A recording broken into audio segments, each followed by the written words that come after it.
नमस्कार, स्वागत है आपका वीकेंड अड्डा में। और बाजार पे हम लोग बातचीत करेंगे। बाजार इस हफ्ते एक अजीब से दायरे में बंधा रहा, इसलिए हमने अपने शो का नाम ही दिया है कि बाजार दिशाहीन कब देगा ग्रीन सिग्नल।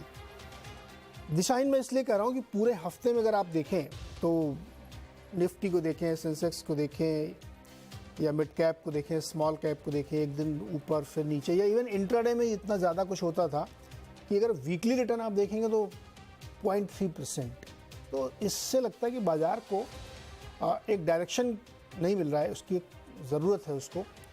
और बहुत सारी छोटी छोटी घटनाएं हुई हैं, जो घटनाएं आपके दिमाग में चल रही होंगी नेक्स्ट वीक के लिए, उन सब पे हम लोग बातचीत करेंगे और समझने की कोशिश करेंगे।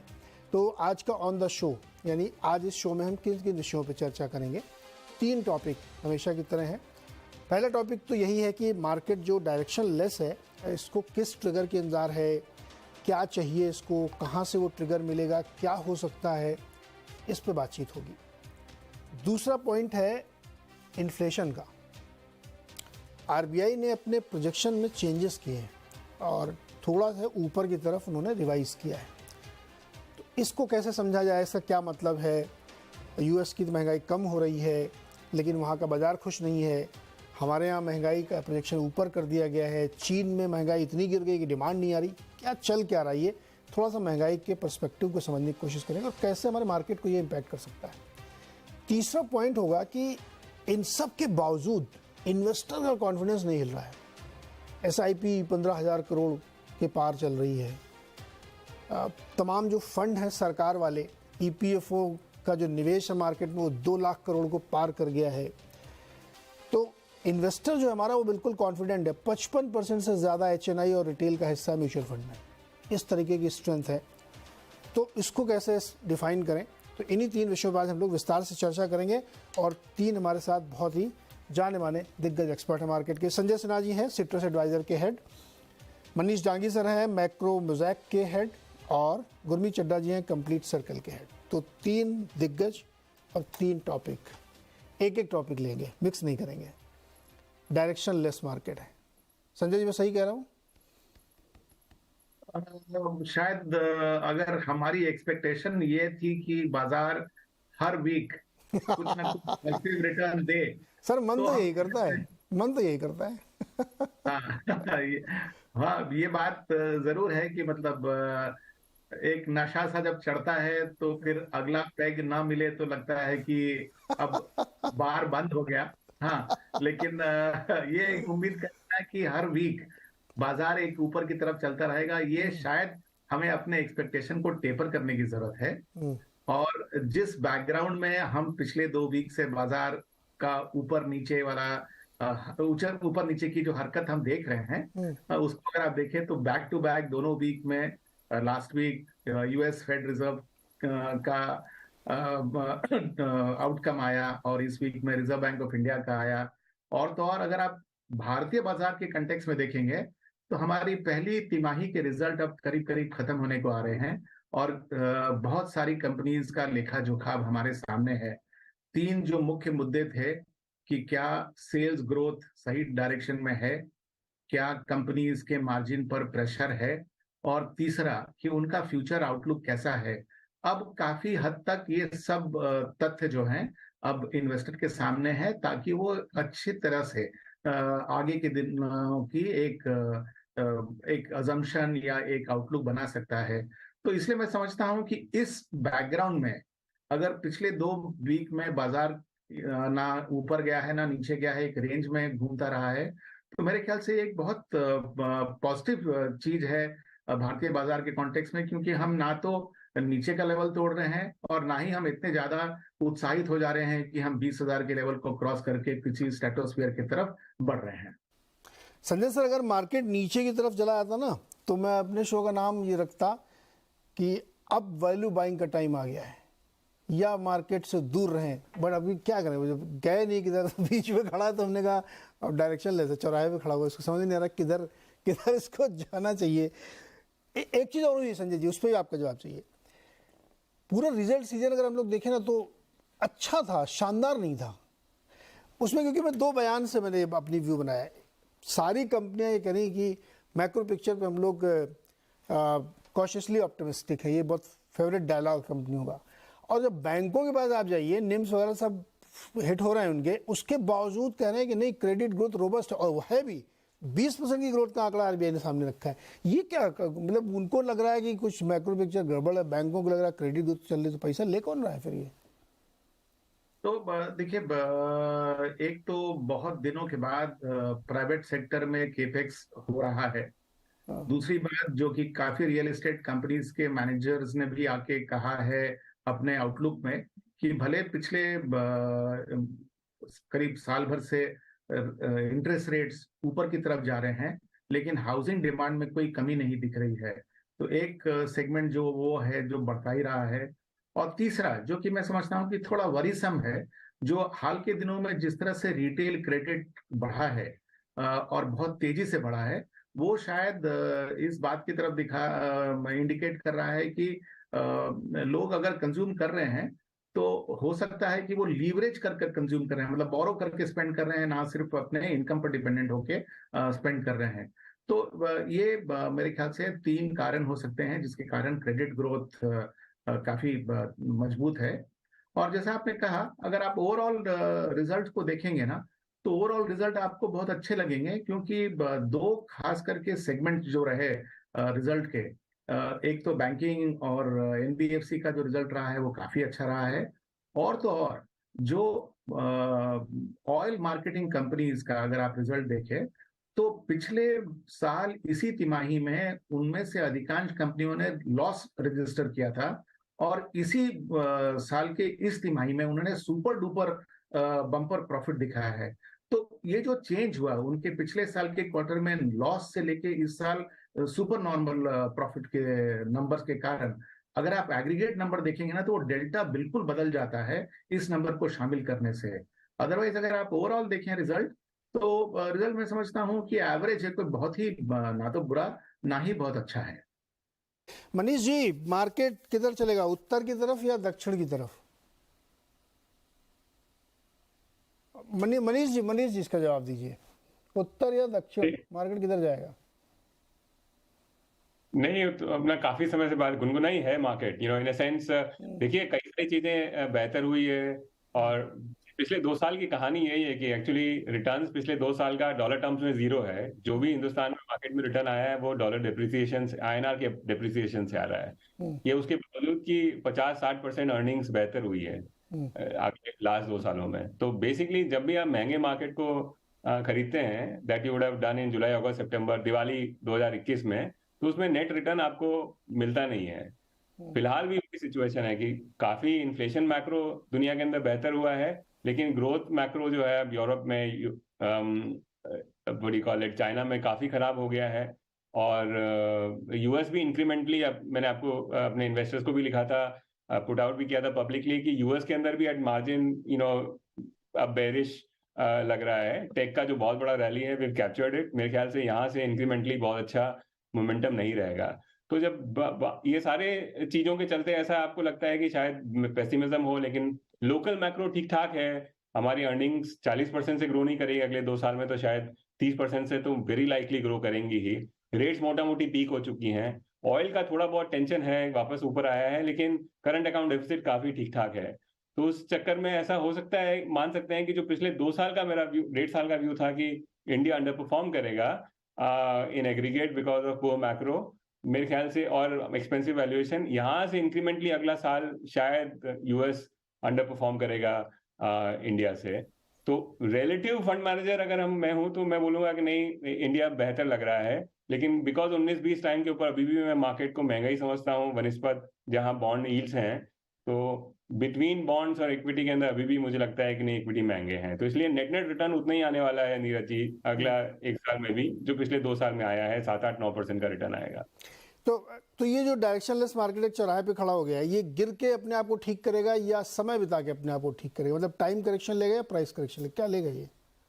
तो महंगी चीजों का जनरली जब बहुत महंगे नहीं होती है, जो पिछले 2 साल में हमेशा ऐसा ही था कि कभी बहुत महंगी नहीं थी, तो उसमें ऐसा ही होता है, वो गुण की तरह से धीरे धीरे खाती है इन्वेस्टर को। कोई बहुत बड़ा भूचाल सा आ जाए अचानक से, कि नहीं कोई क्रेडिट क्राइसिस आ जाए यूएस यूरोप में कहीं पे भी, तो वो हम उन लोगों के साथ दे देंगे अपने आप को 25-30% से। विदाउट दैट इंडिया के अंदर लोकली ऐसा कुछ बहुत बड़ा टेंशन नहीं लग रहा है जिसकी वजह से इंडिया प्रेसिपिटेट हो जाए। लेकिन वो हमेशा ऐसा ही होता है ना, पिछले 20 साल का इतिहास है कि जो अक्सर जो बड़ी रिस्क इंडिया के अंदर आती है वो बाहर से ब्लो इन करती है। लोकली तो इतने गरीब देश हैं, इसमें बहुत बड़ा कुछ होता नहीं है। आई मीन जब भी होता है तो बैंकिंग क्राइसिस इनहेरेंट लोकल होती है, तो वो it takes lot of time to actually play out. तो इसलिए लोकल मैक्रो को समझ करके इंडिया के अंदर बहुत बड़ा कभी भी सेल ऑफ नहीं आएगा, तो बाहर अगर होता है तो ही आएगा। तो इसलिए आपका एकदम बढ़िया है, गुनगुना सा मार्केट है, ना इधर ना उधर। कुछ कुछ महीने अच्छा चलेगा, कुछ महीने खराब करेगा, नेट नेट बॉन्ड से 1-2% ही ऊपर कमाएगा। भाई गुरमीत जी, मैं तो एक साइड वाला आदमी हूँ, मुझे बीच में खड़े रहना पसंद नहीं है। या तो ये चले या गिरे ये बीच में जो खड़ा हुआ है ना, थकाऊ मार्केट, एक हफ्ते में 0.3%, ये क्या है, ये क्यों हो रहा है ऐसा? नीरज जी, 16,800 से 19,800 आया है, 3,000 पॉइंट आया है 2 महीने के अंदर। थोड़ा कंसोलिडेशन उसके कारण भी है। पहले यूएस का रेटिंग डाउनग्रेड हुआ, जिसने 2 दिन थोड़ा मार्केट को, लोगों ने 2011 की तुलना की उसकी, जब एसएनपी ने पहली बार डाउनग्रेड किया था यूएस को, और लगा कि वापस से शायद डॉलर इंडेक्स ऊपर जाएगा और बॉन्ड यील्ड शूट अप करेगी। बॉन्ड यील्ड इतना शूट अप नहीं हुई जितना पहली बार जब रिएक्शन हुआ था। दूसरा जो इन्फ्लेशन डेटा है इंडिया का, आरबीआई ने जो बढ़ाया 5.1 से 5.4% किया, उससे बाजार को ये लगा कि पूरी तरह जो एक्सपेक्टेशन है, बाजार फ्यूचर एक्सपेक्टेशंस को डिस्काउंट करता है। तो रेट कट अब लगता है कि दूर है। पहले लग रहा था शायद कि 3-4-5 महीने में इंटरेस्ट रेट साइकिल रिवर्स होगी अगर इन्फ्लेशन सॉफ्ट रहा तो वो एक थोड़ा सा उसको थोड़ा सा झटका लगा। प्लस आरबीआई ने थोड़ा सा मॉनेटरी कंडीशंस को टाइटन किया, हालांकि बहुत मार्जिनल किया है। तो जितने भी 2000 के नोट आए, तो 10% ऑफ एनडीटीएल बोलते हैं उसे, नेट टाइम डिपॉजिट लायबिलिटीज बोलते हैं, उसका इंक्रीमेंटल सीआरआर बढ़ाया उन्होंने। थोड़ा सा लिक्विडिटी टाइप, तो लगभग 1 लाख करोड़ के आसपास का इसका back of the envelope maths है इसका सिस्टम। और कैश रिजर्व रेशियो में बैंक्स को कुछ मिलता नहीं। तो अगर आपने देखा होगा, इस हफ्ते सबसे ज्यादा प्रेशर बैंक निफ्टी पे ही आया है, क्योंकि ऑलरेडी थोड़ा सा ये कंसर्न है कि निम्स कॉन्ट्रैक्ट करेंगे, स्पेशली जब एसबीआई के नतीजे आए। तो मुझे लगता है ये करेक्शन बोलना सही नहीं होगा, इसको थोड़ा सा कंसोलिडेशन है। और कुछ एक ग्रीन शूट्स भी हैं।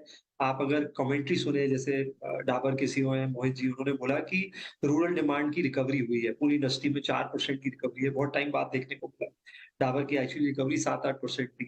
एचयूएल ने भी बात करी कि इन्फ्लेशनरी मॉडरेशन होने से थोड़ा रूरल रिकवरी आ रही है, गवर्नमेंट का एक्सपेंडिचर भी बढ़ेगा जैसे जैसे इलेक्शन सीजन जाएंगे। तो एक जो अर्बन वर्सेस रूरल डिवाइड है, मुझे लगता है वो थोड़ा सा ब्रिज होगा।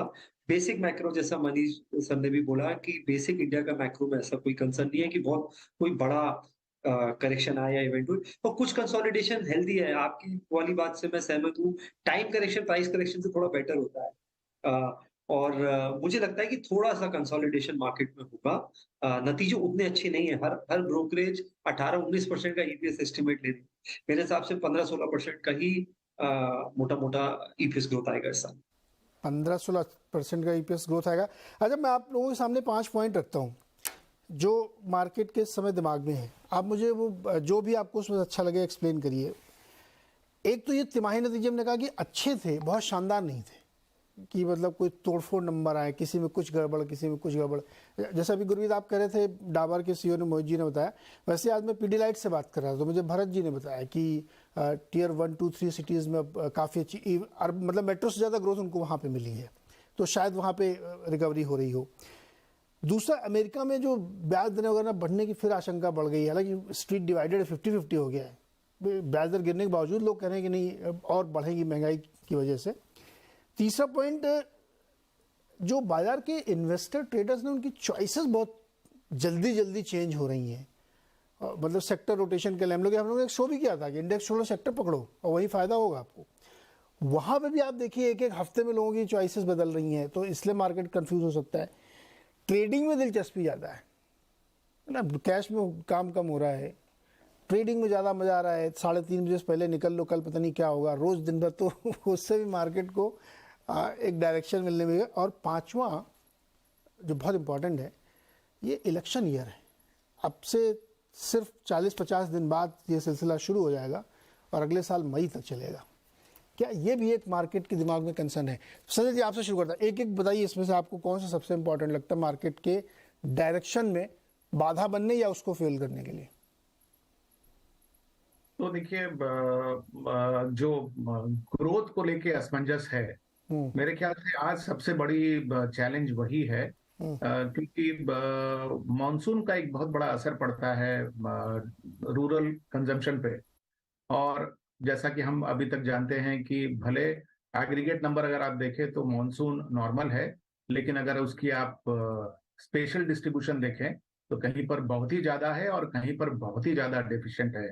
तो जब ओवरऑल ये मानसून का सीजन खत्म होगा तो उसका अलग अलग ज्योग्राफी पर किस तरह का असर छोड़ के जाएगा, वो एक बहुत बड़ा कारण बनेगा जो रूरल कंजम्पशन के रिवाइवल के प्रति। तो मेरे ख्याल से ये एक बहुत बड़ी बात है। दूसरी, अभी अर्बन कंजम्पशन जो है वो स्ट्रांग है, और जैसा आपने कहा, और शायद वो एक एडिशनल पॉइंट है इसमें, कि इलेक्शन ईयर होने के कारण सरकार की स्पेंडिंग जो है वो फ्रंट फुट पे है, और खास करके इंफ्रास्ट्रक्चर रिलेटेड जो डेवलपमेंट्स हैं उनमें सरकार की स्पेंडिंग जो है बहुत ज्यादा है। तो हम सब जानते हैं कि जब खर्च होता है तो उसका मल्टीप्लायर इफेक्ट होता है। तो हो सकता है कि पैसा सरकार खर्च कर रही हो रोड बनाने में, लेकिन उसका मल्टीप्लायर इफेक्ट कई अलग सेक्टर्स में देखा जाएगा। तो इलेक्शन ईयर होने के कारण ये जो सरकार की स्पेंडिंग है अगर वो फ्रंट फुट पे है तो उसका मल्टीप्लायर इफेक्ट हमको लगता है कि ओवरऑल कंजम्पशन पे दिखेगा, और ज्यादातर हो सकता है कि शायद आज के दिनों में वो अर्बन कंजम्पशन पर ज्यादा दिखे, रूरल में कम दिखे। रूरल पर मानसून का प्रभाव जो है वो ज्यादा पड़ेगा।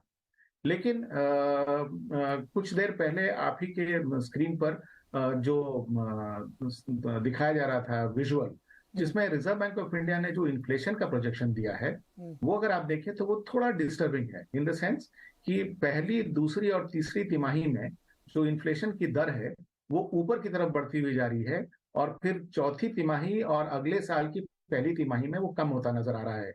यानी कि हम ये जो समझ रहे थे कि इन्फ्लेशन पर हमारी जो पहल है वो सक्सेसफुल हो गई और हम इन्फ्लेशन को काबू में ला पाए, वैसा लग नहीं रहा।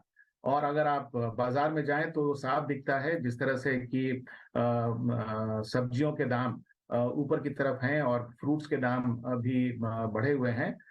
तो ये एक चिंता का विषय है कि अगर मॉनसून भी खराब रहा और सब्जियों के दाम बढ़े हुए हैं, और अगर मान लीजिए कि सोइंग सीजन भले सक्सेसफुल रहा लेकिन फाइनल क्रॉप प्रोडक्शन अगर कम रहे तो उसका क्या असर हो सकता है। तो इन्फ्लेशन भी एक चिंता का विषय हो सकता है कि सरकार खर्च कर रही है, इनकम का मल्टीप्लिकेशन हो रहा है, लेकिन सप्लाई साइड के कंस्ट्रेंट्स हो जाएंगे जिसके कारण इन्फ्लेशन पे दबाव बढ़ सकता है। तो मैं समझता हूं कि ये सब जो है ये चिंता का कारण हो सकते हैं, जो अभी उतने बड़े रूप में नहीं दिख रहे हैं, लेकिन आगे जाकर एक बड़ा सा रूप ले सकते हैं। ओके, मनीष जी, मैं ये जो सेकंड टॉपिक था हम लोगों का कि महंगाई का एक प्रेशर बन रहा है, इसको मैं ले ही आता हूँ यहाँ पे बीच में। आरबीआई ने अपने प्रोजेक्शंस बढ़ा दिए कि इस साल के अंत तक 0.3% बढ़ाया उन्होंने। क्रूड जो है वो 90 के बिल्कुल करीब खड़ा हुआ है और कम होने की संभावना नहीं लग रही, क्योंकि ओपेक ने बहुत मैसिव प्रोडक्शन कट किया है। क्या ये एक ऐसा चैलेंज बनना जिसको अभी हम लोग अंडर एस्टिमेट करेंगे? हम लोग इंडिया वाले अंडर एस्टिमेट करेंगे, उनको लग रहा महंगाई इतनी बड़ी चुनौती दोबारा बन सकती है। तो इसका नीरज है ना, रिलेशन उसी बात से है, इलेक्शन ईयर जो आपने बोला था। कि बेसिकली एक जनरल फ्रेम अपना कई बार बात हुआ इस बारे में कि ये जो 2024 तक न सिर्फ ये किसी को पता नहीं कि किसकी गवर्नमेंट आएगी, लेकिन जो फॉर्म ऑफ गवर्नमेंट आएगी वो अलग होगी, है ना। जो मैंडेट अब सारे अब वो बीजेपी के स्टेट्स हो या मध्य प्रदेश में आप जाके देखेंगे तो क्या हो रखा है, और राजस्थान में या कर्नाटक में हुआ है वो देखिए। तो मोटा मोटी कंसेंसस पॉलिटिकल अपैरेटस में यह है कि आपको अगर रीविन करना है तो आपको रीडिस्ट्रीब्यूट करना होगा। तो इसके चक्कर में करीबन 0.5% के आसपास में मेरा एस्टिमेट है कि फिस्कल स्लिप हो रहा है रन अप टू इलेक्शन में हर स्टेट के अंदर, ठीक है। और जो शायद अब बिकॉज सेंट्रल इलेक्शन कोइंसाइड कर रहा है तो और ज्यादा होगा। ये जो पैसा है ये जनरली बढ़ता है, तो ये बहुत इन्फ्लेशनरी होता है। अब जो इंडियन इन्फ्लेशन है वो ग्लोबल इन्फ्लेशन से कोई लिंक नहीं है इसका। 2011-12 वाला सेटअप है ये, जहाँ दुनिया में कहीं इन्फ्लेशन नहीं था, सिर्फ हमारे यहाँ था। तो उसका रीजन ये है कि जो ओरिजिन है हमारी इन्फ्लेशन का, टमाटर के भाव अगर बढ़ रहे हैं तो वो लोकल है, और उसका वो बहुत लाइकली है कि अगला साल भर ये प्रेशर रहेगा। और मेरे ख्याल है कि देखिए, थोड़ा हिस्टोरिकली कोई लोगों को समझना हो इस चीज को, तो हर 10 साल के अंदर इंडियन का जो फॉर्म ऑफ गवर्नमेंट है वो चेंज होता है। जो एक पूरा कंसेंसस था, हमने पूरी गवर्नमेंट ने पिवट किया था इंफ्रास्ट्रक्चर वर्सेस रीडिस्ट्रीब्यूशन, वो वापस से रिवर्स होगा मेरे ख्याल से, जो हर 10 साल में होता है अगर पिछले 40-50 साल के इतिहास को आप देखें तो वो एक थोड़ा सा एक इन्फ्लेशनरी रहता है। तो इलेक्शन और इन्फ्लेशन जो है वो काफी वेल वेडेड हैं दोनों अभी इंडिया में, और ये यूनिक है, लोकल है, इसका ग्लोबल से बहुत लिंक नहीं है। तो एक तरफ मेरा ये व्यू है कि यूएस ट्रेजरीज जो हैं और यूएस रेट्स जो हैं वो पीक हो गई हैं। मेरा ये भी व्यू है कि यूएस के अंदर एक मेजर डिसइन्फ्लेशन हो सकता है, और उसकी वजह से मेरा जो सबसे बड़ा ट्रेड है एक ग्लोबल मैक्रो है कि, और लॉन्ग यूएस ट्रेजरीज को अगर आप इन्वेस्ट कर सकते हैं, टीएलटी जिसको बोलते हैं, तो वहां पे एक बड़ा पैसा बन सकता है। तो ग्लोबल इन्फ्लेशन हो, अब चाइना के अंदर डिफ्लेशन है एब्सोल्युटली, यूरोप के अंदर डिफ्लेशन है, यूएस के अंदर रन रेट बेसिस के ऊपर एक्चुअली एक्स शेल्टर जो है वो जीरो इन्फ्लेशन हो गया है लास्ट 3-4 महीने में। लेकिन लोकली इन्फ्लेशन का जो रिवर्सल हुआ है वो बहुत लोकल रीजन की वजह से हुआ है। 2010-11 के अंदर वो एमएसपीज के चलते हुआ था। इस बार रीडिस्ट्रीब्यूशन, डायरेक्टली आदमी के पास में पैसा पहुंचाएंगे हम लोग, तो वो जो खरीदता है जो रोजमर्रा की जिंदगी में जो यूज होता है उसके भाव बढ़ेंगे। और अनफॉर्चुनेटली इंडिया के अंदर 50% इन्फ्लेशन जो है वो रोजमर्रा की चीजें हैं। ऐसा यूएस में नहीं है, ऐसा यूरोप में नहीं है, हमारे यहाँ है। तो अगर आटे दाल के भाव अगर बढ़ेंगे, हमारे यहाँ टमाटर के भाव बढ़ेंगे, तो इन्फ्लेशन बड़ा बदतमीजी कर सकता है, तो वो कर रहा है। और अनफॉर्चुनेटली ये पूरा 6-12 महीना ऐसे ही रहेगा। इसको आप शक्तिकांत दास इसको मॉनेटरी पॉलिसी टाइटनिंग करके नहीं डील कर सकते अनफॉर्चुनेटली, लेकिन जब यूएस ईज करने की कंडीशन में होगा तब भी इंडिया डिलेड ईजिंग होगा। तो इसके लिए इंडिया और यूएस की इंटरेस्ट रेट्स में जो बहुत बड़ा कंप्रेशन आ गया था वो वापस से वाइडनिंग चालू होगा। ये बहुत इंटरेस्टिंग पॉइंट मनीष जी ने रखा है कि ये ऐसा क्रीपिन हो रहा है ना धीरे धीरे इन्फ्लेशन वाला, कि वो कैसे टैकल होगा। अभी देखिए ना, टमाटर 200 रुपये किलो गुरदीप जी, और इलेक्शन ईयर है, पैसा खर्च हो रहा है। राजस्थान में देखिए, मध्य प्रदेश में देखिए, बिजली फ्री, 5 लाख नहीं 25 लाख का इंश्योरेंस मिलेगा आपको फ्री में, लैपटॉप बटेंगे, अभी साइकिल। अभी तो ये पहले वाले हैं, प्रिकर्सर ट्रेलर है, अभी पिक्चर शुरू नहीं हुई है, अभी झड़ी लगेगी। तो मतलब इवेंचुअली वो जाके इन्फ्लेशनरी सिचुएशन क्रिएट करेगी, और उसका असर फिर गुरदीप जी के पोर्टफोलियो पर पड़ेगा ना सर। देखिए, गवर्नर साहब भी चिंता कर ही रहे हैं इसकी। देखिए जी, मनीष जी ने अच्छी बात बोली। मुझे लगता है एक जो बड़ा कंसर्न मुझे लगता है कुछ जो जिसका शायद हो सकता है ये साल ना प्ले आउट हो, बट इवेंचुअली होगा, ये जो यूएस का डेट क्राइसिस है, ये थोड़ा सा मुझे लगता है, अब उनका बजट फिस्कल डेफिसिट नंबर देखिए, बजट डेफिसिट नंबर देखिए, 1.5 ट्रिलियन क्रॉस कर चुका है वाइट ट्रिलियन। इंटरेस्ट पेमेंट जुलाई में उन्होंने करीबन $73 बिलियन की करी, तो $1 ट्रिलियन का इंटरेस्ट पेमेंट कर रहे हैं। हाउस होल्ड डेट 17 ट्रिलियन के आसपास है, क्रेडिट कार्ड डेट 1 ट्रिलियन है, स्टूडेंट लोन 1.5 ट्रिलियन है। ये ऐसे सॉल्व नहीं होगा, मतलब, और अगर ब्याज इतना ऊपर रहेगा तो कोई ना कोई क्रेडिट इवेंट आएगा, और क्रेडिट इवेंट की एक खासियत होती है वो बताता नहीं है, सडनली अपेयर होता है। तो ये एक रिस्क है ग्लोबल मार्केट्स को मेरे हिसाब से, जो कि एक बड़ा रिस्क है। और जैसा मनीष सर ने बोला कि जो क्राइसिस हमेशा आता है इंडिया के बाहर से आया है, जब भी बड़ा क्राइसिस आया है पिछले कुछ सालों से, जब से हम लोग मार्केट में, तो ये वॉच करना जरूरी है और थोड़ा सा केयरफुली ट्रेड करना चाहिए। और फिच ने इसी फिस्कल डिटेरियोरेशन की बात करी थी जब रेटिंग डाउनलोड किया था। सोशल सिक्योरिटी स्पेंडिंग से डेफिसिट स्पेंडिंग $500 बिलियन ज्यादा है, और बढ़ता जा रहा है। इसको कंटेन भी करना है और साथ में इंटरेस्ट कॉस्ट भी नीचे लानी है। दूसरा मुझे लगता है नीरज जी, एक जो इंडिया में जो ये जो लिक्विडिटीज की हम चर्चा इतना नहीं करते हैं, और हम थोड़ा हफ्ते मार्केट को एनालाइज करते हैं। मैंने पहले बोला है कि ये 2003 से 7 की साइकिल थोड़ा थोड़ा मिलती जुलती है। फर्क ये है कि तब आप शायद 12-13 के पी पे थे, अभी आप 20-21 के फॉरवर्ड पे हैं। और 2003 से 7 में भी 4 बड़े करेक्शन आए थे। एक तो 30% करेक्शन आया था मई और जून 2006 में। तो अच्छी साइकिल्स में भी करेक्शंस आते हैं और करेक्शंस हेल्दी है मार्केट के लिए। तो जो एनालिसिस है हमारा कि मंथ ऑन मंथ अच्छा रिटर्न बनना चाहिए, क्वार्टर ऑन क्वार्टर, वही एक्चुअली रिटर्न को कम करता है, इन्वेस्ट वो हमारा बिहेवियर इम्पैक्ट करता है। दूसरा करीबन अगर आप लिक्विडिटी देखें अभी म्यूचुअल फंड्स की, तो करीबन 1.5 लाख करोड़ की लिक्विडिटी जो कैश पोजीशन है। तो अगर कोई एफआई सेल ऑफ होता है तो सामने कुछ हद तक लिक्विडिटी है, तो डोमेस्टिक कारण की वजह से इतना मुझे लगता नहीं इम्पैक्ट आएगा। और बहुत स्ट्रॉन्ग फ्लोज हैं, डोमेस्टिक फ्लोज, जो मुझे लगता है बहुत अंडर स्टेटेड है, डिस्कशन बहुत कम होता है, बट ये बहुत बड़ा क्वेश्चन है, और ये आगे जाके और बड़ी फोर्स के रूप में आ गया है। गुरदीप जी, एक चीज़ बहुत इंटरेस्टिंग आपने कही, मैं उसको समझना चाहता हूँ दोबारा से। आप देखिए, इतनी बड़ी बड़ी घटनाएं हो रही हैं और मार्केट 1-1.5 दिन से ज़्यादा उसका रिएक्शन नहीं देता। यूएस के 11 छोटे बैंकों को डाउनग्रेड किया गया, बड़े बैंकों को धमकी दी गई, येलो नामक एक ट्रांसपोर्ट कंपनी बैंकरप्ट हो गई, इवन टपरवेयर बैंकरप्ट हो गई, और बहुत सारी कंपनियों में दिक्कत खड़ी हो रही। एक दिन का करेक्शन मैक्सिमम, वो भी फिर पलट के वही ऊपर आ जाते हैं। इंडिया में भी आप देखिए, कंपनियों ने बहुत खराब नतीजे किसी ने दिए, एक आध दिन करेक्शन वो, उसके बाद फिर ऊपर है।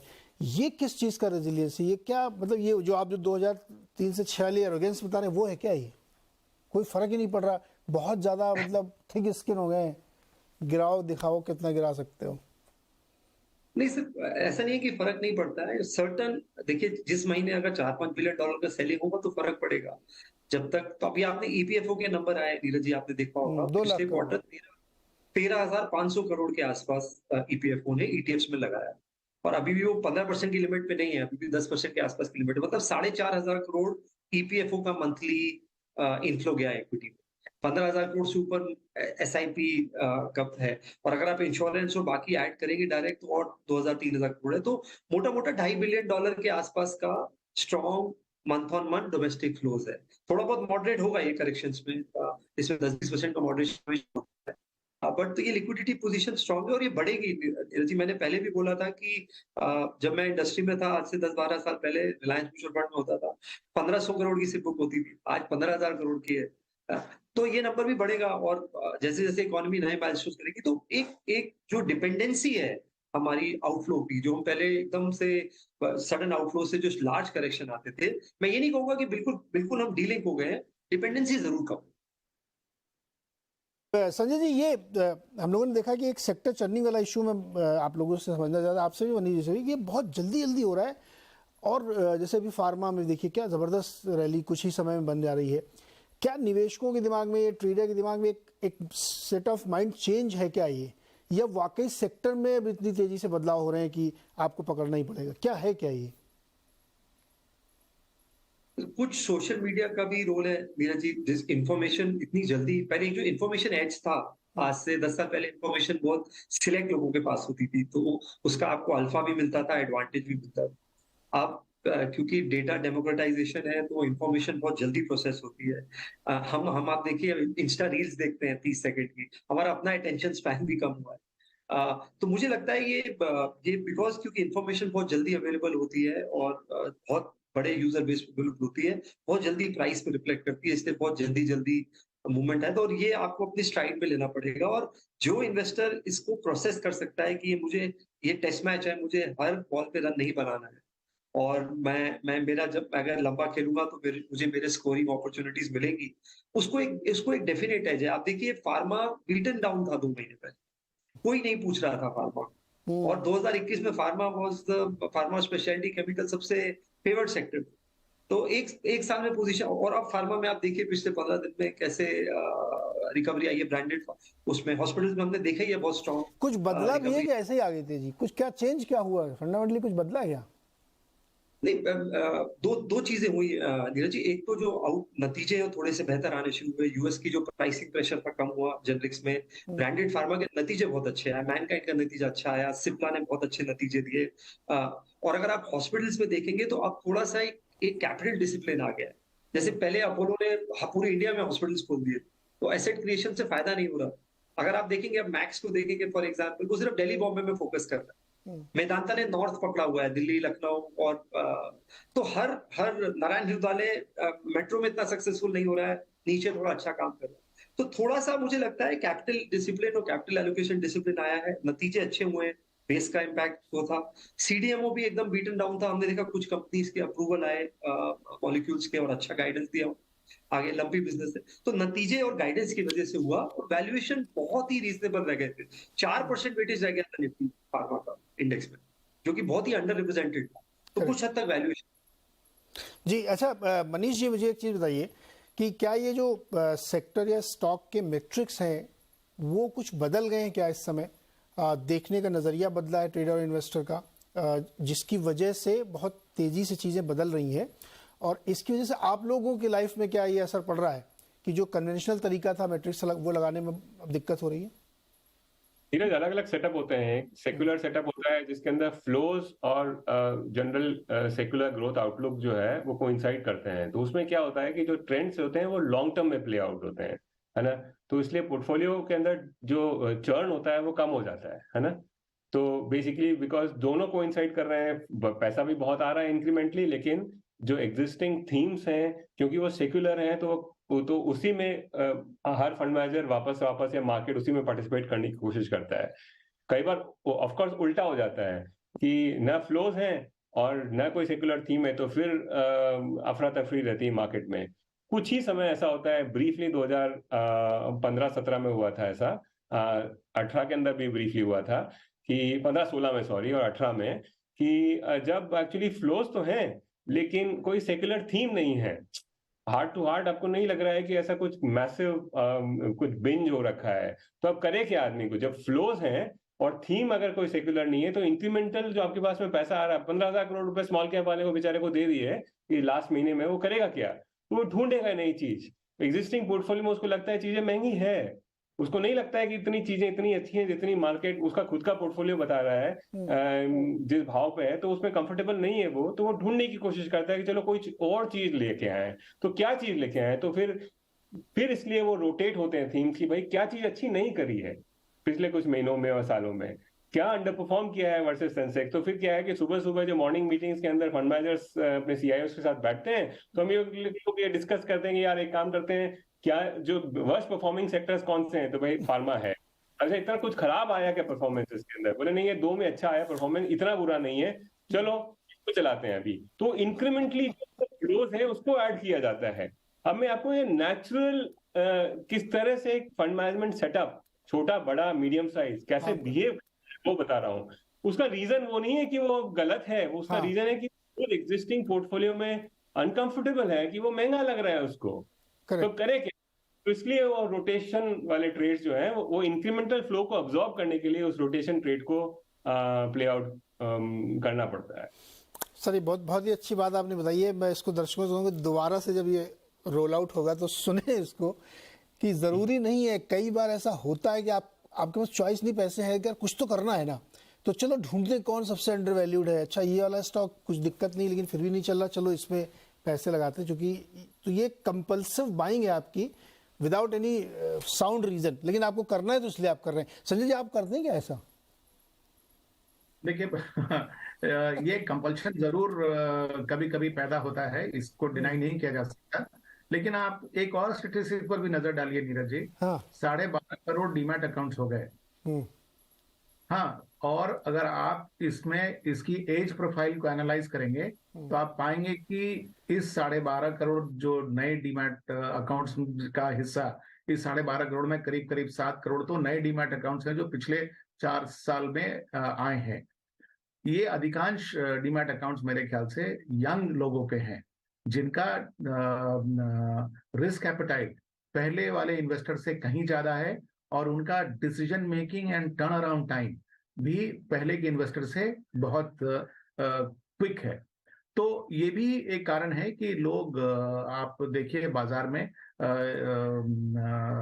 लोगों का इंटरेस्ट एक सेक्टर या एक स्टॉक समूह से हटके दूसरे सेक्टर या दूसरे स्टॉक समूह की तरफ चला जाता है।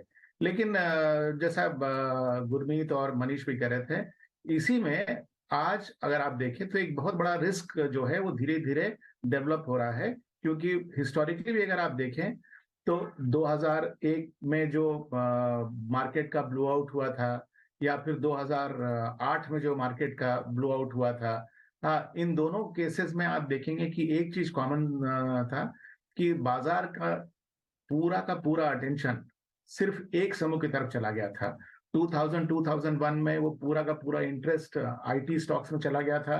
2007-2008 में वो इंफ्रास्ट्रक्चर की तरफ चला गया था।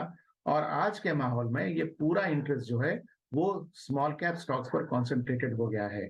मेरे ख्याल से वहां पर एक पोटेंशियल बबल जरूर बन रहा है। और जिस तरह से इंस्टीट्यूशनल मनी ये समझ के स्मॉल कैप फंड्स की तरफ आ रहे हैं कि फंड मैनेजर तो सोच समझ के डिसीजन लेगा, हाँ वो फंड मैनेजर भी अपने कंस्ट्रेंट्स के अंदर काम करते हुए उसी बबल को और बड़ा बनाने में शायद उसका भी मैं समझता हूं कि अनविटिंग पार्टिसिपेंट हो गया है उस प्रोसेस में। तो ये बाजार की जो ग्रीड है कि जहां पर उसको रिटर्न का पोटेंशियल हिस्टोरिकल परफॉर्मेंस से देख रहा है, वो उसी समूह की तरफ वो अपना पूरा ध्यान केंद्रित कर देता है, ये नहीं रियलाइज करते हुए कि ये थ्योरी ऑफ रिफ्लेक्सिविटी है कि हमारी expectation of an event and its outcome are all related to each other. यानी कि हम एक्सपेक्ट कर रहे हैं कि स्मॉल कैप अच्छा करेगा और हम उसी में पैसा दिए जा रहे हैं, तो ऑब्वियसली उसके उसकी खरीदारी बढ़ रही है तो उसका डिमांड बढ़ रहा है और उसके प्राइस बढ़ रहे हैं, और हम छाती ठोक के ये कह रहे हैं कि देखो मैंने कहा था ना कि स्मॉल कैप अच्छे करेंगे। लेकिन ये जो खतरा है वो एक डेवलप कर रहा है, इसको मेरे ख्याल से एड्रेस करने की बहुत जरूरत है। अदरवाइज हालांकि एक बहुत अच्छी बात है कि भारत में रिटेल पार्टिसिपेशन बढ़ा है, हाँ, लेकिन अगर मान लीजिए कि बहुत लोगों के हाथ जल गए और फिर उसके बाद एक सेगमेंट इस जो पार्टिसिपेट करा अगर वो सहम के पीछे आ गया, तो भारत के इक्विटी मार्केट का जो एक फाउंडेशन है जो कि डोमेस्टिक रिटेल पार्टिसिपेशन का है, वो हिल सकता है। ओके, ये बड़ा इंटरेस्टिंग है। और ये बात जो संजय जी ने छेड़ी है ना, इसको मैं ब्रेक के बाद और एक्सपेंड करूंगा कि ये जो नए नए निवेशक इतने सारे आ रहे हैं, हमारे SIP में 15,000 करोड़ आ रहा महीने का, 12.5 करोड़ के बढ़ रहे हैं और बढ़ेंगे। अभी तो ये बहुत कुछ भी नहीं है, ये कुछ भी नहीं है, इससे ज़्यादा बढ़ेंगे। तो ये क्या है? ये मैच्योरिटी है, ग्रीड है, ऑप्शन स्कार्सिटी है, या फ्लश ऑफ मनी? ये सब क्या है, इसको हम ब्रेक के बाद समझेंगे। लेकिन मनीष जी, आप कुछ ऐड करना चाह रहे थे संजय जी की बात पे? एक चीज बताना चाह रहा था कि ये जो एक मिथ है कि फ्लोज, मैंने एक छोटा सा ब्लॉग लिखा था इसके ऊपर कि what if every Indian had a demat account, है ना, क्या होगा फिर? तो मैं तो मार्केट कितना हो जाएगा? 100 टाइम पे भी हो जाएगा, 200 पे हो जाएगा, क्या होगा? तो उसका एक छोटा सा एक्सपेरिमेंट कर सकते हैं ना, क्योंकि यूएस के अंदर हर बंदे के पास में डीमैट अकाउंट है। तो वहां पे क्या मार्केट महंगे हो गए हैं क्या? सो काउंटर फैक्चुअली अगर even if everyone had demat account in India, तो अगर आप इसको थोड़ा सा डीप डाइव करेंगे ना, तो ये समय नहीं आपके पास क्योंकि मेरे पास आधा मिनट ही आपने दिया है, आपको आपका पी जो है फिर भी उतना ही आएगा। तो मैं उसको एक्सप्लेन कर सकता हूँ किसी आराम से किसी दिन, या फिर कोई मेरे ब्लॉग पे जाके पढ़ ले कि वो उससे कोई फर्क नहीं पड़ेगा। ये जो हमको कई चीजें लगती है कि ये इन्फ्लुएंशियल है, क्यों ऐसा है कि इतने सारे डीमैट अकाउंट होने के बाद में भी आज मार्केट पिछले 7-8 साल के फॉरवर्ड पी से सस्ता है? कोई रीजन है उसका? क्योंकि ये इररिलेवेंट है, दैट्स द पॉइंट। तो क्या ये एक्सपैंड हो रहा है इसलिए आप कह रहे हैं कि जितने लोग नए आ रहे हैं उससे ज्यादा मार्केट एक्सपैंड कर रहा है? नहीं, बेसिकली क्या है कि कैपिटल जो है ना वो लिमिटेड है, वो सब तरफ से debt capital, equity capital, foreign capital, ये सारी कैपिटल जो है वो एक साथ एक बकेट में आती है ना। तो आप है ना एक मग्गा और पानी अगर बकेट में डालें और बकेट ऑलरेडी भरी हुई है, तो कोई एक बंदा जो दूसरा जो है उससे मग्गा निकाल करके अपना पानी ले जाता है। आप नीचे की थ्योरी लगाना सर, एडजस्टमेंट पिछले 100 साल में डॉक्यूमेंटेड एडजस्टमेंट्स हैं। तो कभी भी किसी भी कंट्री में ब्रीफली इंक्रीमेंटल एक्सटर्नल या इंटरनल फ्लो से छोटा डेल्टा आ सकता है, क्या व्हाट यू कॉल मल्टीपल्स में, है ना, अगर वो डिसेंट मार्केट है तो। छोटा मंगोलिया का मार्केट तो हमने देखा था 2011-12 के अंदर, वो एक्चुअली 100 टाइम पे हो गया था जब गोल्ड माइन निकली थी वहां की। लेकिन ठीक ठाक मार्केट के अंदर ये ऑलमोस्ट ऐसा इंडिकेटर है कि वो एक ट्रेडर के लिए बहुत इंपॉर्टेंट है, बट एक्चुअली किसी इन्वेस्टर के लिए बहुत रेलेवेंट नहीं है। एक छोटी सी बात यही बोलनी थी मैंने। नहीं, ठीक है, आपने एक बहुत बड़े दार्शनिक हुए नीचे, वो ये कहते थे कि दुनिया में सुख और दुख की मात्रा तय है, इतना ही है, वो इधर ज्यादा चल जाएगा उधर ज्यादा चला जाएगा, वो रहेगा उतना ही तो पैसा भी उतना ही इधर इधर जाता था। तो एक छोटी सी बात कि 100% अगर पैसा अगर इक्विटी हो जाए और डिपॉजिट 0 हो जाए, हर आदमी सारा पैसा अगर इक्विटी में लगाएंगे, तो क्वेश्चन ये है कि आपका रिटर्न कितना हो जाएगा? तो हाँ। पता है क्या होगा, रिटर्न वही होगा जो वैक है बेसिकली, इक्विटी और डेट का जो एवरेज है उतना वही। रिटर्न आप इक्विटी में आएगा, तो मोस्ट प्रॉब्ली 8.5 का आएगा। एग्जैक्टली तो चलिए छोटा सा ब्रेक लेते हैं, ब्रेक के बाद मैं दोबारा इसको लेके आऊंगा कि ये जो पैसा इतना आ रहा है हमारे इन्वेस्टर्स का, ये क्यों आ रहा है, वो लोग क्यों लेके आ रहे हैं, इसमें ज़्यादा कमाने के लिए लेके आ रहे हैं या ऑप्शन नहीं है, एफडी में उतना अच्छा पैसा मिल नहीं रहा, तो चलो मार्केट में लगाते हैं, इसको समझेंगे क्योंकि नंबर्स काफ़ी बड़े। ब्रेक के बाद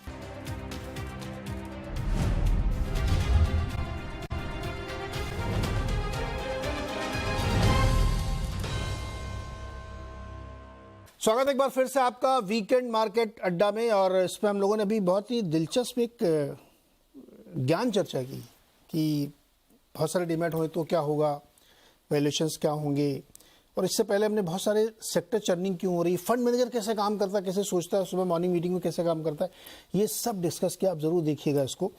अब हम इस सेगमेंट में ये बात करने वाले हैं कि जो हमारे यहाँ नंबर आ रहे हैं इक्विटी कल्चर के हिसाब से, वो बहुत ज़्यादा आ रहे हैं, बहुत पैसे आ रहे हैं म्यूचुअल फंड में, लोग खूब पैसे लगा रहे हैं, ईपीएफओ वाले भी मार्केट को ही लग रहा है कि खूब पैसे लगा रहे हैं। तो मुझे क्यों ऐसा हो रहा है गुरमीत जी, 4 चीज़ें मुझे समझ में आ रही हैं, आप 5वीं भी जोड़ सकते हैं। मैच्योर हो रहा है इसलिए खूब पैसे लोग लगा रहे हैं, इक्विटी में लगा रहे हैं, या लालच है कि भाई बहुत पैसे उधर बन रहे हैं। गुरमीत जी रोज़ जो है एक ट्वीट करते, देखो 10 साल पैसे लगाया तो इतने गुना हो गया, अरे बाप रे मैं तो मिस कर गया, अभी मैं उधर ही जाऊँगा। फिर एक होता है कि नहीं कोई ऑप्शन ही नहीं है, 6% की एफडी 7% की, इससे अच्छा चलो मार्केट में लगाते हैं। या फिर वाकई लोगों के पास सरप्लस मनी आ रही है और उनको एक नया एवेन्यू चाहिए जहाँ पे ये एक बेस्ट एसेट क्लास मिल रहा है उनको। क्या है रीजन?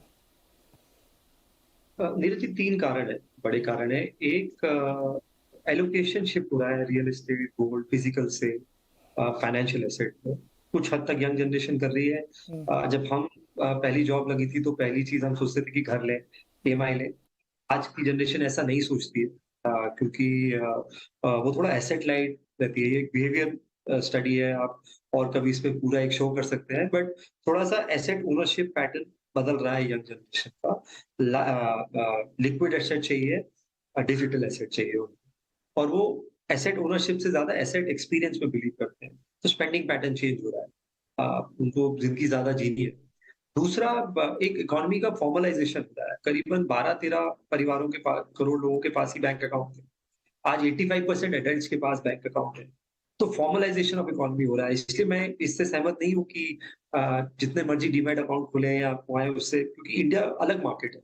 इंडिया में फ्लोट लिमिटेड है, इंडिया का इनफॉर्मल इकोनॉमी बहुत बड़ी है। तो एक जो फॉर्मलाइजेशन ट्रेंड है उससे हम, एक्चुअल आंकड़े किसी के पास भी नहीं है, बट ये बहुत बड़ा, ये सपोर्ट भी करता है इंडिया को रिसेशन में, जो हमारा एक कैश इकोनॉमी है, पैरेलल इकोनॉमी। तीसरा, आप अगर एवरेज प्रमोटर होल्डिंग यूएस में देखेंगे, बड़ी कंपनीज में तो कुछ बहुत कंपनी में प्रमोटर ही नहीं है सिंगल डिजिट। इंडिया में वो अगर आप गवर्नमेंट को इंक्लूड कर दें तो 50% से ज्यादा है। तो फ्लोट का एक इशू है, उतना सप्लाई नहीं आता है जितना आना चाहिए। चौथा, मुझे लगता है नीरज जी, एक धीरे धीरे लोगों को थ्रू आप मीडिया भी एजुकेट कर रहा है, फाइनेंशियल एडवाइजर्स भी एजुकेट कर रहे हैं कि इन्फ्लेशन एडजस्टेड रिटर्न सिर्फ 2 ही एसेट क्लास में लॉन्ग रन में आ रहे हैं। एक रियल एस्टेट में आता है, एक इक्विटी में आता है। और इक्विटी में कम कैपिटल से आता है, रियल एस्टेट में आपको एक सिग्निफिकेंट कैपिटल चाहिए फिर भी। तो एवरेज एक्यूपेंसी बढ़ रही है। लोगों को ये समझ में आ रहा है कि एक आपको कॉर्पस क्रिएट करना है कंटिन्यूअसली, क्योंकि लाइफस्टाइल इन्फ्लेशन जो हमारे अभी आंकड़े आ रहे हैं सीबीआई से काफी बड़ा है, जो एक एस्पिरेशनल मिडिल क्लास है। तो कई सारे फैक्टर हैं जो इसको प्रमोट कर रहे हैं। कुछ हद तक सबसे बड़ा इम्पैक्ट मुझे लगता है डिजिटाइजेशन का है। जो हमने बैंक अकाउंट्स खोले हैं, जो पूरा डिजिटल स्टैक बनाया है, उसका बहुत बड़ा कंट्रीब्यूशन है। और धीरे धीरे नॉर्थ में, जैसे वेस्ट में इक्विटी कल्चर थोड़ा ज्यादा रहा है, नॉर्थ में इन पर्टिकुलरली थोड़ा सा जो रियल एस्टेट वाला पोर्शन है और फिजिकल गुड वाला पोर्शन है, वो काफी हद तक इक्विटी में मूव कर रहा है। ओके, ये है। संजय जी, आपको क्या लगता है ये इतना जबरदस्त फ्लो जो बना हुआ है, इसका क्या कारण है? तो देखिए, एक कारण तो है जो कि मिक्सचर है 2 एक्रोनिम के, टीना और फोमो। ओके। हाँ, पहला वाला तो देयर इज नो ऑल्टरनेटिव। अगर आप आज देखेंगे, जो लोग सर्विस से रिटायर कर रहे हैं, वो भी अपने रिटायरमेंट कॉर्पस का कुछ हिस्सा इक्विटी में लगाना चाहते हैं, बिकॉज उनको लगता है कि जो उनको डेट से रिटर्न मिल रहा है या एफडी से रिटर्न मिल रहा है पोस्ट टैक्स, वो उनको उदासीन करता है। तो इसी के लिए चूंकि उनके पास और कोई जरिया उनको दिख नहीं रहा है जहां पर कि रिटर्न्स को थोड़ा और मैक्सिमाइज किया जाए या इन्फ्लेशन के बीटिंग रिटर्न्स लाया जाए, तो इसके कारण भी एक हिस्सा है जो इक्विटी में आ रहा है। और मतलब ये रिटेल इन्वेस्टर की ही सोच नहीं है नीरज जी। अगर आप देखें तो ईपीएफओ ने अपना 8.7% जो लगाया इक्विटी में, उसके पीछे उनका क्या उद्देश्य था? वो भी यही था ना कि वो अपने रिटर्न्स को इंप्रूव करना चाहते थे। तो इसी के लिए टीना फैक्टर जो है, चूंकि ऐसा समझा जा रहा है कि देयर इज नो ऑल्टरनेटिव, तो उसके कारण लोग पार्टिसिपेट कर रहे हैं in equity as an asset class. दूसरा फैक्टर है FOMO, fear of missing out, यानी कि आपके नजदीकी सर्कल के लोग इक्विटी में पैसा लगाए और अपने सक्सेस की जो स्टोरीज है वो गेट टुगेदर में सुनाते हैं, फेलियर की स्टोरीज तो सुनाते नहीं। तो लोगों को लगता है कि अरे देखो ये भी एक जरिया है पैसा बढ़ाने का। हाँ, अब मल्टीप्लाई करने का है या ना हो, लेकिन बढ़ाने का तरीका है। तो वो ऐसा ना हो कि ये जरिया मुझसे छूट जाए, तो वो भी एक पार्टिसिपेंट है इसमें। तो ये दो जो है, ये कॉम्बिनेशन वाला फैक्टर मैं समझता हूँ कि टीना और फोमो का कॉम्बिनेशन है। दूसरा फैक्टर जो कि थोड़ी हद तक गुरमीत ने भी टच किया, भारत की पर कैपिटा इनकम पहले से ज्यादा बढ़ गई है, लोगों के पास डिस्पोजेबल इनकम भी अब बढ़ गया है। आप देखेंगे कि आज जो लोअर मिडिल क्लास या अपर लोअर इनकम ग्रुप के जो लोग हैं, वो भी अपने फ्यूचर को या अपने बच्चों के फ्यूचर को सुधारने के लिए सेविंग्स का जरिया अडॉप्ट करना चाहते हैं। मतलब इस कॉन्टेक्स्ट में तो मैं कहता हूं कि मैं खुद आश्चर्यचकित था कि हमारे घर में जो महिला खाना बनाती हैं, उनके हस्बैंड हैं एसी के मैकेनिक। आज से 7 साल पहले उन्होंने एसआईपी शुरू की, ये टारगेट करते हुए कि वो 10 लाख रुपया जमा करेंगे अपनी बेटी की शादी के लिए। तो मैं कहता हूं उनमें मुझे दिखता है नया भारत, जिनकी एस्पिरेशन बेटर फ्यूचर की है, और उसके कारण वो देख रहे हैं कि वो उनको लगता है कि एसआईपी रिकरिंग डिपॉजिट से एक अच्छा तरीका है उनके फ्यूचर को सुधारने के लिए। तो ये एक दूसरा कारण भी है जो मेरे ख्याल से इस तरह की फ्लोज को इंडिया में ला रहा है। ओके, ये तो कल्चर बढ़ रहा है मनीष जी। ये कल्चर अभी तो मुझे लगता है और जारी रहेगा। अभी तो बहुत सारे लोग हैं जो मार्केट से दूरी बनाए हुए, या उनको डर लगता है, समझ नहीं आ रहा। लेकिन जिस रफ्तार से लोग इसमें दिलचस्पी ले रहे हैं, मार्केट भी अपना वैसे मैच्योर हो रहा है, तो ये और आपको लगता है कि यहाँ से तेजी से बढ़ेगा? नहीं, 2-3 चीजें एक्चुअली नीरज है ना। एक तो ये कि एफआई और एमएफ का क्यूमुलेटिव अगर flow as a percentage of GDP देखूं मैं, तो करीब 2% रहा है, 1.25% के आसपास में 15, 20, 25 सालों से, है ना, 2000 के बाद में मोटा मोटी। तो बेसिकली क्या है कि उसका मतलब क्या है कि अगर हम 300 लाख करोड़ की इकोनॉमी है, तो 6 लाख करोड़ के आसपास में पैसा पहले मोस्टली एफआई से आता था, उसके बाद में एमएफ और एफआई से मिलके आने लगा, फिर सिर्फ एफआई से आने लगा, अब सिर्फ एमएफ से आ रहा है। एफआई से रिलेटिवली कम आ रहा है अगर पिछले 5 साल का अगर देखें तो वो वाली बात मैंने मग्गे वाली करी थी कि अगर आप लोकली बहुत पैसा डालेंगे तो बाहर वाला पैसा निकल जाएगा। पहले बहुत, जब हमको किसी को अच्छा नहीं लगता था हमारे देश का मार्केट, तो उनको समझ में आता था कि क्योंकि उन्होंने इस ट्रेड को 25 दूसरे देशों में खेला है कि जब तक, और अब मैं फंडामेंटल बात पे आता हूं कि क्यों एफआई ये वाला ट्रेड खेलती हैं। जब एक कंट्री का एक सर्टेन डेमोग्राफिक्स डेवलप होता है, मोटा मोटी एक आदमी कब सेव करता है? जब 45 साल से 60 साल का आदमी जो है वो सारा जो उसका घर बन चुका है, बच्चों को बाहर भेज चुका है, तो उसके बाद में जो उसका क्योंकि घर बन चुका है तो इंक्रीमेंटल सेविंग को वो फाइनेंशियल सेविंग्स बनाता है, और वहां पे उसकी रिस्क एपेटाइट भी रहती है। तो जब भी किसी देश का 45 से 60 वाला जो तबका है उसमें बल्ज डेवलप होता है, और एक सर्टेन पर कैपिटा से ऊपर का अगर होता है, तो वहां पे सेविंग बहुत सारी कैपिटल मार्केट में जाने लगती है। ऐसा 50 देश में पहले हो चुका है, और इसी ट्रेड को हिंदुस्तान में आज प्ले होगा। उसको प्ले करने के लिए अर्ली 2000s के अंदर एफआई ने बड़ा ट्रेड खेला था, और अब वो क्योंकि उनके देशों में वो 45 से 60 वाला बल्ज जो है वो अब रिड्यूस हो रहा है, और 60 से ऊपर के लोग बढ़ रहे हैं, तो वो एक्चुअली विड्रॉ कर रहे हैं। इसके लिए अब हमारे देश के अंदर एफआई एक बहुत बड़ा रोल प्ले नहीं करता है। छोटा मोटा सिक्लिकल ट्रेडर्स कभी आते हैं, जैसे आए हैं पिछले 7-8 महीनों में, उससे पहले निकले थे, उससे पहले फिर आए थे। तो ये क्या है, मोटा मोटी सिर्फ बहुत छोटा सा परसेंटेज जो है कैपिटल का हिंदुस्तान में बाहर के लोगों का आता है। लेकिन क्योंकि हमारा जो 45 से 60 वाला लोग है वो उसमें बल्ज डेवलप हो रहा है, और वो अगले 20 साल तक रहेगा। Final point Neeraj, just for a context, हमारा देश 80 से 85 लाख करोड़ का सेविंग है हमारी साल की, है ना।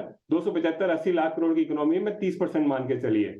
उसमें से म्यूचुअल फंड के अंदर जो टोटल पैसा शायद आएगा वो 20-22 हजार करोड़ मंथली के हिसाब से 2.5 लाख करोड़ है, तो वो 3% के आसपास है। बड़ा अमाउंट है, most probably continue to grow होगा, लेकिन जस्ट फॉर ए कॉन्टेक्स्ट एक एवरेज वॉलेट के लिए ये अभी भी एक बहुत छोटा अमाउंट है, just for a context. But yes, ये अच्छा न्यूज है, बुरा न्यूज नहीं है। मोस्ट प्रोबेबली ये कंटिन्यू ग्रो होता रहेगा अगले 10-20 सालों तक। तो ये जो 20-25 हजार करोड़ आप बता रही है, ये 50 हजार करोड़ भी हो सकता है, क्योंकि वो जरूरी कि हम अलग अलग एवेन्यूज पे जाए, हमको ये वाला एवेन्यू ज्यादा ग्रो करता हुआ दिख सकता है। नहीं, वापस बोलिए, मैं नहीं सुन पाया। जो अभी डायरेक्ट इक्विटी में जो पैसा आ रहा है वो बहुत छोटा पोर्शन है, 3-4% का। ये बढ़ के क्या 7-8%, 9% तक हो सकता है, क्योंकि और कोई एवेन्यू है नहीं इंडिया में इतना बढ़िया। हमारा बॉन्ड मार्केट उतना मेच्योर ही नहीं है, ना रिटेल के लिए भी है उतना। नहीं, बॉन्ड मार्केट का रिस्क जो है, बॉन्ड जो है वो डिस्प्लेस करेगा फिक्स डिपॉजिट्स को। जो डिसइंटरमीडिएशन बॉन्ड मार्केट करता है वो फिक्स डिपॉजिट को डिस्प्लेस करता है ना। तो उससे इक्विटी का बहुत बड़ा कंपटीशन नहीं है। इक्विटी कंपटीशन जो है वो पहला अगर जो खरीदता है उससे भी इक्विटी का कोई कंपटीशन नहीं है। इक्विटी का कंपटीशन उस बंदे के कैपिटल पे है जो 2 घर खरीद चुका था, अब तीसरा, चौथा, 5वां, 6ठा घर इधर उधर दुनिया में खरीद रहा था। उसके लिए ये कंपटीशन है कि नहीं, अब तुम्हारे पास में सफेद पैसा है ठीक ठाक, तो आप उसको इक्विटी में डाल करके रियल स्टेट से 1-2% एक्स्ट्रा कमा सकते हो।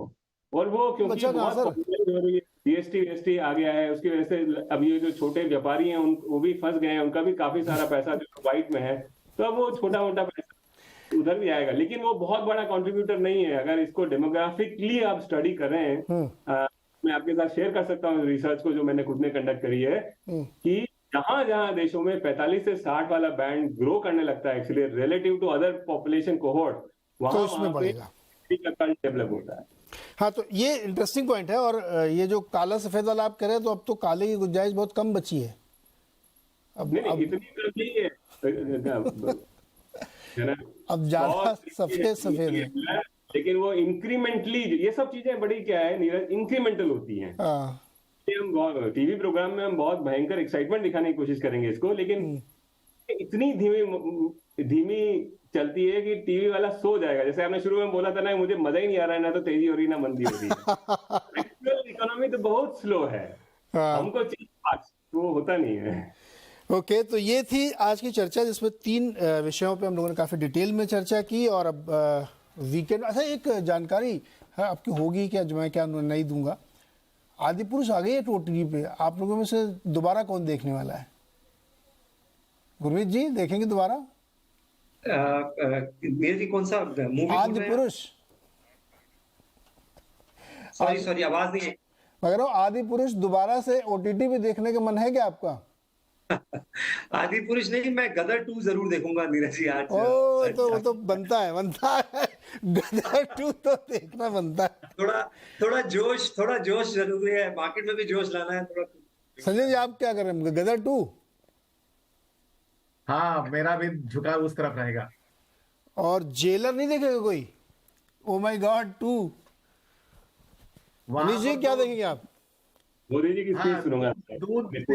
उनका अभिषेक। आप क्या मोदी जी की स्पीच सुनेंगे? हाँ, उनकी मैंने पूरी सुनी नहीं थी, तो आज पूरी इतना लंबा पूरा 2 घंटे का स्टोरी है, तो सुनूंगा आज। 2 घंटा 20 मिनट आप सुनिए, बिल्कुल। चलिए, खैर ये है वीकेंड का प्रोग्राम हमारे दोस्तों का, जो लोग करेंगे। और ये शो आपने नहीं देख पाए हैं, मिस करके बीच में कम देखा है, तो दोबारा देखिएगा, ये कई बार आपको वीकेंड के दौरान देखने को मिलेगा।